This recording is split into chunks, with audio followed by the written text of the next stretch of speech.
Selamat siang Indonesia. Anda menyaksikan seputar Bali terkini pukul 11 WITA bersama saya Dwi Vera. Terkait penangkapan dua pengedar narkoba di wilayah Sidakarya Denpasar, Ketua Ikatan Konselor Adiksi Indonesia Wilayah Bali, Eryadi Sulaiman menegaskan, kedua tersangka tersebut bukanlah anggota resmi IKAI Bali maupun nasional. IKAI menyatakan tidak bertanggung jawab atas pelanggaran hukum yang dilakukan kedua tersangka.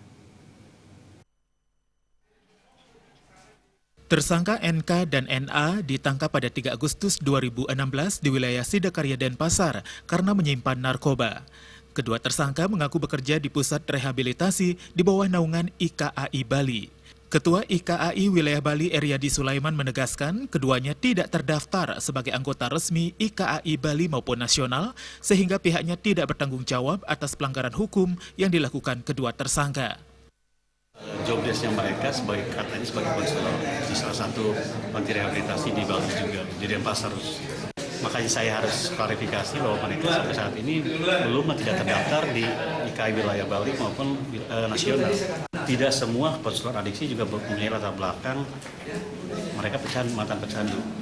Ya, kami punya syarat kompetensi yang memang cukup ketat juga, bahwa mereka ketika akan dilatih, mereka akan menjadi konselor itu minimal mereka harus masa kebersihan yang tidak menggunakan narkoba dan minum itu 2 tahun. Itu paling minimal. Kemudian juga ada yang punya latar belakang dokter atau perawat atau psikolog yang memang mereka juga konselor adiksi. Eryadi Sulaiman mengatakan saat ini konselor yang resmi terdaftar di Ikatan Konselor Adiksi Indonesia Wilayah Bali berjumlah 21 orang. Darmawan, Bali TV.